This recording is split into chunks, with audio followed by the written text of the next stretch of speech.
خانەنشینان داوای پاداشت و موچەکانیان دەکەن و پیاوێکی بەتەمەنیش 30 ساڵە مێژووی گوندەکەی دەپارێزێت. سڵاوتان لەبێت. تا ساحب ماڵ دزی گرت دز ساحب ماڵی گرت. ئەم ڕستەیە ڕێک بۆ دۆخی ئەو جوتیارە کوردە وتراوە کە ئەمڕۆ لە دادگای کەرکووک بە 2 ملیۆن دینار سزادرا.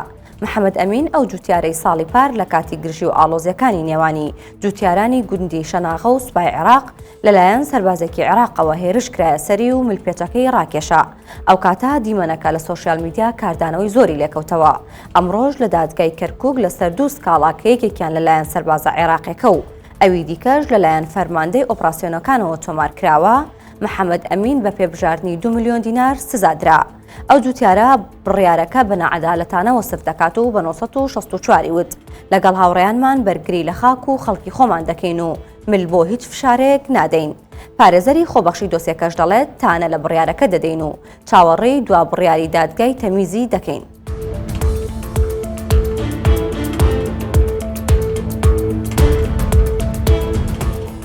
قایمقامێکی خانەنشینی سلێمانی بیزمانگە موچەی وەرنەگرتووە و بە قسەی خۆی ژمارەی پێوانەی شکاندووە.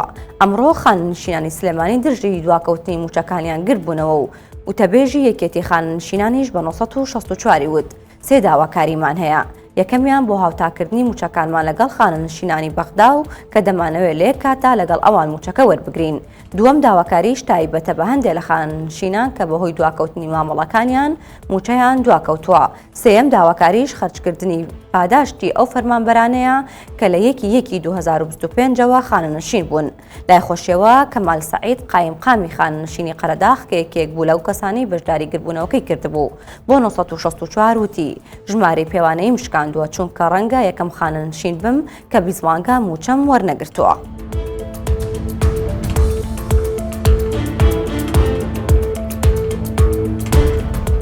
پیاوێکی دنیادیدا سێدەیە کە ڕستە مێژوویەکانی گوندی بۆگدی کۆ کردوێتەوە و دەیان پارێزێت. مام خەلید لە ناو خانووە قوڕ و دێرینەکانی گوندی بۆگد لە سنووری قەزای کۆیە ماوەی سێدەیە سەرقاڵی کۆکردنەوە و پاراستنی ئەو کەرەستە کۆنانەیە کە لە ژیانی ڕۆژانەیاندا بەکاریان هێناوە. ئەو بە 964 وت نیشتیمانەکەم لەلام شیرینە و دەمەوێت نەوەی داهاتوو بزانن ئێمە چۆن ژیاوین و چ ئامڕاز و کەرەستەیەکمان بەکارهێناوە. وەک خۆی باسی دەکات نزیکەی 300 پارچەی کۆن و مێژووی لەلایە. ئەم ژمارە زۆرەش بەشێکیان خۆی بەدەستی هێناوە و بەشێکیشیان برادەر و دۆستەکانی بە دیاری بۆیان هێناوە چونکە دەزانە لای ئەو پارێزرایەوە و نافەوتێت.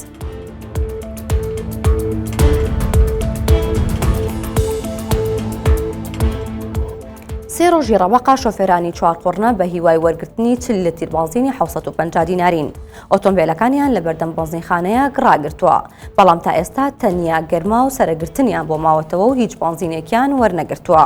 عومەر قادر یەکێک لە شۆفێرەکانە و لە دوای نوێژی هەینەوە چۆتە سەرەکە و قسەی بۆ 964 کردووتی خۆمان و ئۆتۆمبیلەکانیشمان لەبەر ئەو هەتاوە سوتاین. نە ئەوەیە پێمان بڵێن بڕۆنەوە و بەنزین نادەن نە ئەوەیە بەنزینەکە دابەش بکەن. شۆفێرێکی دیکەش گلەی لە بەرپرسانی ئیدارەی ناحیەکە هەیە و دەڵێت چوارقوڕنە هەر ئاوا بێساحێبە بۆ هەموو شتێک لە دوای هەموو شارەکانی ترەوەین. لە هەموو شوێنەکانی تر بەنزین بە ئاسایی دابەش دەکرێت کەچی ئێمە چۆڕێکمان وەرنەگرتووە.